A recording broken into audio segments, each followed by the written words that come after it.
Let's go. Welcome all. இன்னைக்கு நம்ம நிதி ஆயோக் 2026க்கான அப்டேட்ஸ் எல்லாமே பார்க்கலாம். அண்ட் தென் ப்ரீவியஸ் இயரில் என்னென்ன கொஷின்லாம் கேட்டாங்கன்றதை சேம் கம்பைன் பண்ணி நான் எல்லாத்தையும் போட்டிருக்கேன். ஸோ இதை நல்லா பார்த்துக்கோங்க, எக்ஸாமில் கண்டிப்பாக கேட்பாங்க. ஸோ நிதி ஆயோக், நிதின்றதுக்கான ஃபுல் ஃபார்ம் பார்த்தீங்கன்னா national institution for transforming India. இது வந்து January 1, 2015 கொண்டு வந்தாங்க. எதுக்கு பதிலானா பிளானிங் கமிஷன் ஆஃப் இந்தியாவுக்கு பதிலாக தான் நிதி ஆயோக்கை கொண்டு வந்திருப்பாங்க. ஸோ இதோட நம்ம பிஎம் நரேந்திர மோடி தான் சேர்மனா இருக்காரு. ஸோ ஃபர்ஸ்ட் வைஸ் சேர்மன் பார்த்தீங்கன்னா அரவிந்த் பனகாரியா. ஸோ இதோட ஹெட் குவார்டர்ஸ் எங்க இருக்குன்னு பார்த்தீங்கன்னா நியூ டெல்லியில இருக்கு. 7 pillars ஆஃப் நிதி ஆயோக் ரொம்ப ரொம்ப இம்பார்ட்டன்ட். எக்ஸாம் டைம்ல இதை கண்டிப்பா கேட்டிருக்காங்க, நிறையவே கேட்டிருக்காங்க. ஸோ இதை ஆர்டரா பார்த்துக்கோங்க. So pro people, pro activity, participation, empowering, inclusion of all, equality, transparency, இதை ஆர்டரா பார்த்துக்கோங்க. So pro people, pro activity, பார்ட்டிசிபேஷனோட நெக்ஸ்ட் பார்த்தீங்கன்னா empowering, inclusion of all, equality, next transparency. தமிழ்லயே நான் சொல்லிடுறேன். ஃபர்ஸ்ட் பாத்தீங்கன்னா மக்கள் சார்பு. ஸோ தனிநபர்கள் மற்றும் சமூகம் தேவைகளை வந்து பூர்த்தி செய்யறதுக்காக தான். ஓகேவா? ஸோ ஃபர்ஸ்ட் ப்ரோ பீப்புள்னா அதான். நெக்ஸ்ட் பாத்தீங்கன்னா ப்ரோ ஆக்டிவிட்டி, செயல்திறன் சார்பு, குடிமக்களுக்கு தேவைப்படும் எதிர்ப்புகள் மற்றும் அதோட செயல்திறன்கள் எல்லாம் சொல்றது. ஸோ தேர்ட் பாத்தீங்கன்னா பங்கேற்பு, ஸோ பார்ட்டிசிபேஷன், ஸோ குடிமக்களோட ஈடுபாடு வந்து இங்க குறிப்பிடுறாங்க. நெக்ஸ்ட் பாத்தீங்கன்னா ஃபோர்த் பாத்தீங்கன்னா எம்பவரிங், ஸோ மேம்பாடு, அனைத்து அம்சங்களும் பெண்களுக்கு அதிகாரம் அளித்தல். ஸோ இது பெண்களுக்கான அதிகாரம் அளித்தல் தான் இந்த எம்பவரிங். ஸோ இதை நல்லா நோட் பண்ணிக்கோங்க. நெக்ஸ்ட் இன்க்ளூஷன் ஆஃப் ஆல் வந்து அனைத்தையும் உள்ளடக்கியது. நெக்ஸ்ட் பாத்தீங்கன்னா ஈக்குவாலிட்டி, சமத்துவம், ஸோ இளைஞர்களுக்கான வாய்ப்புகள் எல்லாமே இருந்தது சொல்லியிருப்பாங்க.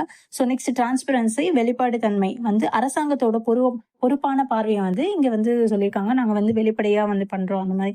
ஸோ அதுதான் வெளிப்பாடு தன்மை. ஸோ இந்த 7 pillars வந்து நல்லா பாத்துக்கோங்க, ரொம்ப ரொம்ப இம்பார்ட்டன்ட். ஆர்டரா பாத்துக்கோங்க. ஓகேவா?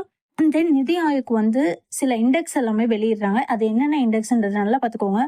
ஸோ இப்போ பார்க்கலாம். எக்ஸ்பர்ட் ப்ரிப்பேர்னஸ் இண்டெக்ஸ், நெக்ஸ்ட் பார்த்தீங்கன்னா இந்தியா இனோவேஷன் இண்டெக்ஸ், நெக்ஸ்ட் எம்பிஐன்னு சொல்லுவாங்க, multi dimensional poverty index. So இது எந்த இயர்ல கொண்டு வந்திருக்காங்கன்றத கமெண்ட்ல சொல்லுங்க. Next SCQI, school education quality index. Next பார்த்தீங்கன்னா SDG, ஸோ SDG வந்து சஸ்டைனபிள் டெவலப்மெண்ட் க்ரோத் வந்து 2030 நம்ம இந்த 17 கோல்ஸை வந்து அட்டைன் பண்ணணுன்றதுக்காக கொண்டு வந்தாங்க. இது வந்து நிதி ஆயோக் தான் வந்து வெளியிடுறாங்க. இது ரொம்ப ரொம்ப இம்பார்ட்டன்டான டாபிக். இதை நம்ம ஒரு தனி வீடியோல பார்க்கலாம். நெக்ஸ்ட் பார்த்தீங்கன்னா state health index, composite water management index, district hospital index. இந்த இண்டெக்ஸ் எல்லாமே ரொம்ப ரொம்ப இம்பார்ட்டன்ட். இயர் வைஸ் இருக்கிறத நல்லாவே பார்த்துக்கோங்க. நிதி ஆயோக்கோட வைஸ் சேர்மன் லிஸ்ட் நம்ம பார்க்கலாம். So 4 members. அரவிந்த் பனகாரியா வந்து January 2015 to August 2017 எடுக்க வந்திருக்காரு. நெக்ஸ்ட் பாத்தீங்கன்னா Rajiv Kumar September 2017 to April 2022 வரைக்கும் வந்திருக்காங்க. நெக்ஸ்ட் சுமன் கே பெரி வந்து May 2022 to April 2026. நெக்ஸ்ட் பாத்தீங்கன்னா அட் பிரசன்ட்ல யார் இருக்காங்க, அசோக் குமார் லெஹரி இருக்காங்க. April 2026 தான் வந்து அவங்கள வந்து நியமிச்சாங்க. ஸோ இதை நல்லா பார்த்துக்கோங்க. நியூவா அப்டேட் பண்ணதையும் ஓல்டு அப்டேஷனையும் ரெண்டுமே சேர்த்து பார்க்கும்போது உங்களுக்கு எக்ஸாம் டைம்ல ரொம்ப ரொம்ப ஈஸியா இருக்கும். அந்த கன்ஃபியூஷன் வந்து வராது. நெக்ஸ்ட் நிதி ஆயோக்கோட CEO பார்க்கலாம், சீஃப் எக்ஸிகியூட்டிவ் ஆஃபீஸர்ஸ். ஃபர்ஸ்ட் பாத்தீங்கன்னா Sindhu Shree Khullar. So January 2015 to December 2015 இருந்திருக்காங்க. நெக்ஸ்ட் பாத்தீங்கன்னா Amitabh Khan February 2016 to June 2022 வரைக்கும் வந்திருக்காங்க. நெக்ஸ்ட் பாத்தீங்கன்னா பரமேஸ்வரன் ஐயர். இவங்க வந்து July 2022 to December 2022 வரைக்கும் இருந்திருக்காங்க CEO-வா. ஸோ நல்லா பாத்துக்கோங்க. நெக்ஸ்ட் BVR சுப்பிரமணியம் February 2023 இருந்து 2026 வரைக்கும் இருந்தாங்க. இப்ப சேஞ்ச் என்னன்னா அப்டேட் பாத்தீங்கன்னா நிதி சிம்பர்ன்றவங்க இப்ப நியூவா வந்திருக்காங்க. April 2026.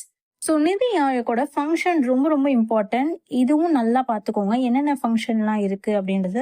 தமிழ்ல வந்து பணிகள் சொல்லுவாங்க. ஸோ ஃபர்ஸ்ட் பார்த்தீங்கன்னா cooperative federalism. So functions of NITI Aayog பார்க்க போறோம். Cooperative federalism, competitive federalism, decentralised planning, vision and scenario planning, internal consistency, monitoring and evaluation, shared national agenda, network of expertise, harmonisation, conflict resolution, coordinating interface with world, capacity building. So இதை எல்லாத்தையும் நம்ம தமிழ்ல பார்க்கலாம், அப்பதான் நமக்கு meaning புரியும்.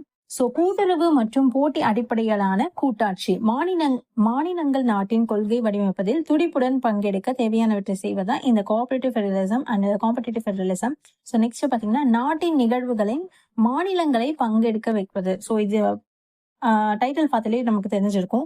நாட்டோட முன்னேற்றம் எப்படி ஆகும்னா அதுக்கான முன்னுரிமை, அப்புறம் அதுக்கான உத்திகள் எல்லாமே மாநிலங்களும் இணைந்து செய்யறதுக்காக தான் இந்த ஒரு விஷயம். நெக்ஸ்ட் டீசென்ட்ரலைஸ்ட் வந்து பரவலாக்கப்பட்ட திட்டமிடுதல். இது பாத்தீங்கன்னா ஸோ இந்த திட்டமிடுதல் நடைமுறை வந்து கீழிருந்து மேல் அப்படின்ற முறையில வந்திருக்கு. ஸோ இது நல்லா பாத்தீங்கன்னா கீழிருந்து மேல்.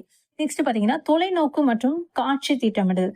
ஸோ ஒரு நாட்டோட எதிர்காலத்தை கவனத்துல வச்சு இடைக்கால மற்றும் நீண்ட கால தொலைநோக்கு கட்டமைப்பை தான் நம்ம long term and short term, so இது ரெண்டுத்துமே வந்து அதுக்கானதை வடிவமைக்கணும்ன்றது சொல்லியிருக்காங்க. நிபுணர்களின் கூட்டமைப்பை உருவாக்குதல். ஸோ அரசோட கொள்கைகளை வந்து நம்ம அதோட திட்டங்கள் எல்லாமே செயல்படுறது, அதை வடிவமைக்கிறது. ஸோ அரசுக்கு வெளியில் உள்ள நிபுணர்கள் வந்து எல்லாமே ஜாயின் பண்ணி அதுக்கான பங்கு பெற வைத்தல். இதுதான் அந்த நிபுணர்களை ஒன்றிணைத்து பங்கு பெற வைக்கணும். அதுதான் இந்த நிபுணர்களின் கூட்டமைப்பை உருவாக்குதல். நெக்ஸ்ட் உகந்தாக்குதல்ன்றது அரசோட பல படிநிலைகள். ஸோ எல்லா ஸ்டேஜஸ்லயும் ஒர்க் பண்றவங்க, குறிப்பா பல டிபார்ட்மெண்ட்ஸ்ல இருக்கவங்க எல்லாருமே சேர்ந்து செயல்பட்டு அதுல ஏற்படுற பிரச்சனைகள், ஸோ அதுல இருக்கிற விஷயத்த எல்லாமே சேர்ந்து அது செயல்பட்டதுதான். ஸோ ஒருங்கிணைத்தல், கைகோர்த்தல், கூடி அணைத்தல், இது எல்லாமே அந்த உகந்த பணியை வந்து நிதி ஆயோக் செய்யுது அப்படின்னு சொல்லியிருக்காங்க. நெக்ஸ்ட் சச்சரவு தீர்த்தல், கான்ஃபிளிக்ட் ரெசல்யூஷன் வந்து சச்சரவு தீர்த்தல். ஸோ அரசு திட்டங்கள் எல்லாமே வேகமா செயல்படுத்தணும். ஸோ அதுக்கு வந்து மாநிலத்துக்கும் அரசுக்கு இடையிலும், அதுக்கப்புறம் பாத்தீங்கன்னா அரசு துறையில இடையிலும், ஸோ இந்த பிற துறை, ஸோ வேற வேற டிபார்ட்மெண்ட்டுக்கோ இதுல இருக்கிற சச்சரவு எல்லாமே ஒரே தளத்துல வந்து தீர்க்கறதுக்கு தான். ஸோ கான்ஃபிளிக்ட் ரெசல்யூஷன் தான் சச்சரவு தீர்த்தல். ஸோ அதுதான் இங்க கொடுத்துருக்காங்க. நெக்ஸ்ட் பாத்தீங்கன்னா வெளி உலக தொடர்பை ஒருங்கிணைத்தல். ஸோ இது வந்து வெளிநாட்டு நிபுணர்களோட ஆலோசனை மற்றும் பன்னாட்டு நிறுவனங்கள்ல இருக்கிற நிதி வளங்களை எல்லாமே நம்மளோட நாட்டு முன்னேற்றத்துக்காக ஸோ பயன்படுற வகையில ஸோ அந்த பொறுப்பு வந்து அலுவலகமா அந்த நிதி ஆயோக் இருக்குன்னு சொல்லியிருக்காங்க. நெக்ஸ்ட் பாத்தீங்கன்னா உள்நாட்டு ஆலோசனை வழங்குதல். ஸோ ஒரு கொள்கை திட்டங்கள் எல்லாமே நாட்டுக்கு செய்யணும்னா இந்த மாநில அரசுக்கும் மைய அரசுக்கும் ஆலோசனை வந்து நிதி ஆயோக் வந்து வழங்குது அப்படின்றத இங்க சொல்லியிருக்காங்க. திறன் உருவாக்குதல். ஸோ அரசு துறைகள்ல திறனை வந்து நம்ம கண்டிப்பா வளர்ந்தே ஆகணும். ஏன்னா இப்ப வந்து தொழில்நுட்பத்தை வந்து மேம்படுத்துறதுக்காகவும், நெக்ஸ்ட் உலக அளவில் அதை நம்ம கொண்டு போறோம்னா நம்ம அதுக்கான ஸ்கில்ஸ் வேணும். நெக்ஸ்ட் தர அளவுகோல்களை கொண்டு மேலாண்மை நுட்பங்கள் வழியாகவும் ஸோ அதோட திறனை வந்து உருவாக்கும் பணியை தான் இந்த நிதி ஆயோக் வந்து செய்யறாங்க அப்படின்றது இந்த ஸ்டேஜஸ்ல கொடுத்துருக்காங்க ஃபங்க்ஷன்ஸ்ல. நெக்ஸ்ட் கண்காணித்தல் மற்றும் மதிப்பீடுதல், மானிட்டரிங் அண்ட் எவல்யூஷன் வரும். ஸோ இது வந்து அரசோட செயல்படுத்துற திட்டங்கள் எல்லாமே இந்த நிதி ஆயோக் என்ன பண்றாங்கன்னா அது எல்லாத்தையும் வாட்ச் பண்ணிட்டு நெக்ஸ்ட் அதோட விளைவுகளை வந்து மதிப்பீடு செய்யறாங்கன்றதை கொடுத்துருக்காங்க. நம்ம எல்லா ஃபங்க்ஷன்ஸையும் அதோட இம்பார்ட்டன்ட் நேம்ஸ் மட்டும் படிச்சுக்கலாம். ஸோ என்னென்ன ஃபங்க்ஷன்ஸ் இருக்குன்னு. பட் நம்ம அதோட ஆழமான மீனிங் படிச்சாதான் நமக்கு அது என்ன பண்றாங்கன்றது நமக்கு கிளியரா அண்டர்ஸ்டாண்ட் பண்ணிக்க முடியும். ஸோ நான் அதை ஷார்ட்டா சொல்லியிருக்கேன். இங்கிலீஷ்ல இருக்கிறத நம்ம வந்து தமிழ்ல மீனிங் தெரிஞ்சுக்கிட்டா மட்டும்தான் நம்ம நெக்ஸ்ட் அதை வந்து நல்லா அண்டர்ஸ்டாண்ட் பண்ணிக்க முடியும். ஸோ இதுதான் அதோட ஃபங்க்ஷன்ஸ். இங்கிலீஷ்லயும் கொடுத்துருக்கா, தமிழ்ல அப்படியே எக்ஸ்பிளைன் பண்ணிட்டேன் நான். ஸோ நிதி ஆயோக்ல ஃபுல் டைம் மெம்பர்ஸா யார் யார் இருக்காங்கன்றத நம்ம பார்க்கலாம். Shri Rajiv Gauba, professor K P. Raju, professor Gobardhan Das, professor Abhay Karandikar, doctor M. Srinivas, doctor R. Balasubramaniam, doctor Joram Aniya. இது வந்து அப்டேட்டட் வெர்ஷன். ஸோ இதை நல்லா பார்த்துக்கோங்க. 2026க்கான ரீகான்ஸ்டியூஷன் நிதி ஆயோக்ல வந்து இது எத்தனாவது மீட்டிங் பாத்தீங்கன்னா 11th கவர்னிங் கவுன்சிலா இருக்கு. இதுல எந்தெந்த ஸ்டேட்ஸ் எல்லாம் எத்தனை ஸ்டேட்ஸ் பங்கேற்றாங்கன்னா 28 ஸ்டேட்ஸ், 5 யூனியன் டெரிட்டரிஸ் பங்கேற்றாங்க. ஸோ இதுதான் வந்து ஃபர்ஸ்ட் மீட்டிங் அப்படின்னு சொல்லியிருக்காங்க. ஏன்னா எல்லாரும் பங்கேற்ற ஒரு ஃபர்ஸ்ட் மீட்டிங் அப்படின்னு சொல்லியிருக்காங்க. ஸோ நிதி ஆயோக்கோட இப்ப எய்ம் என்னன்னு பாத்தீங்கன்னா 2047 விக்ஷித் பாரத் வந்து அச்சீவ் பண்ணணும். ஸோ அதுக்கான தீம் பாத்தீங்கன்னா inclusive human development of Viksit Bharat at 2047 அப்படின்னு கொடுத்துருக்காங்க. ஸோ தீம் நல்லா பாத்துக்கோங்க.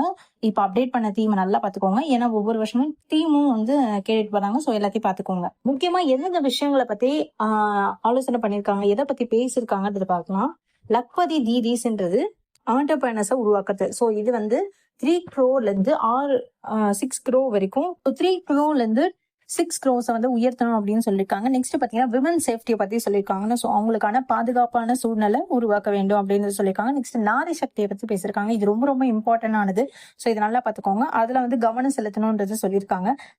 நெக்ஸ்ட் பாத்தீங்கன்னா ODOP, ஸோ 1 district 1 productன்றது அடிப்படையா வச்சு ஸோ மாநிலங்கள் வந்து ஏற்றுமதி கொள்கையெல்லாம் வந்து உருவாக்கணும் அப்படின்னு சொல்லியிருக்காங்க. நெக்ஸ்ட் பாத்தீங்கன்னா நம்ம இந்தியாவுல இப்ப அதிகமா வளர்ந்து வர துறை பாத்தீங்கன்னா டிஃபென்ஸ் மேனுஃபேக்சரிங். ஸோ அது வந்து மாநிலங்கள் வந்து அதுக்கான கொள்கைகளை வந்து வளர்க்க வேண்டும் அப்படின்னு சொல்லியிருக்காங்க. ஸோ இதை நல்லா பாத்துக்கோங்க.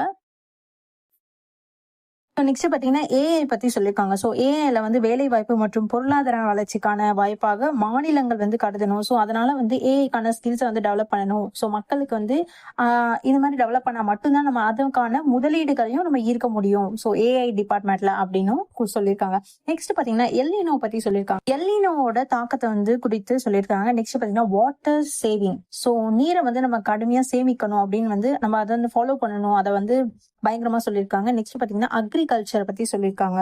ஸோ வேளாண்ல வந்து வேளாண்மையை நம்ம உயிரியல் விவசாயம், ஸோ இயற்கை விவசாயம் மற்றும் உயிரியல் விவசாயம், ஸோ பாத்தீங்கன்னா பயோ அக்ரிகல்ச்சர் அண்ட் அக்ரிகல்ச்சரை வந்து நம்ம ஊக்குவிக்கணும் அப்படின்னு சொல்லியிருக்காங்க. நெக்ஸ்ட் பாத்தீங்கன்னா அக்ரிகல்ச்சர்ல முன்னேற்றம் அடைந்த முன்னேற்றம் பெறதுக்கான 100 ஆர்வமிக்க மாவட்டங்கள், அதாவது ஆஸ்பிரேஷனல் டிஸ்ட்ரிக்ட்ஸை வந்து அடையாளம் காண வேண்டும் அப்படின்னு பரிந்துரை செஞ்சிருக்காங்க. ஸோ இதை நல்லா பார்த்துக்கோங்க. நெக்ஸ்ட் ஜிடிபி பத்தி சொல்லியிருக்காங்க. இது வந்து டிஸ்ட்ரிக்டான ஜிடிபியை வந்து ஸ்டேட்ஸ் வந்து தயாரிக்கணும். இதன் மூலமா வந்து உள்ளூர் பொருளாதாரம், அதாவது எக்கனாமி, இன்டர்னல் எக்கனாமியை வந்து நம்ம அதை துல்லியமா வந்து கண்டறிய முடியும் அப்படின்றது நல்லாவே சொல்லியிருக்காங்க. ஸோ இதை நல்லா பார்த்துக்கோங்க. ஜிடிபி வந்து டிஸ்ட்ரிக்ட் வைஸ் வந்து இம்ப்ரூவ் பண்ணணும் அப்படின்னு சொல்லியிருக்காங்க. நெக்ஸ்ட் பாத்தீங்கன்னா வெளிநாட்டு நேரடி முதலீட்டை வந்து ஈர்க்கணும். ஸோ முதலீட்டாளர்களோட குறைகளை தீர்க்கணும்ன்றதுக்காக இதை வந்து ஸ்டேட்ஸ் வந்து இதை வந்து நடவடிக்கை எடுக்கணும்ன்றதையும் சொல்லியிருக்காங்க.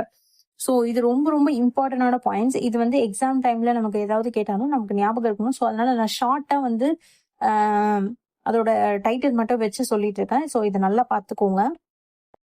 நிதி ஆயோக்கோட இந்த வருஷம் எய்ம் என்ன, ஸோ அப்டேட் என்னன்னு இதுதான். ஓகேவா? இது நல்லா பார்த்துக்கோங்க.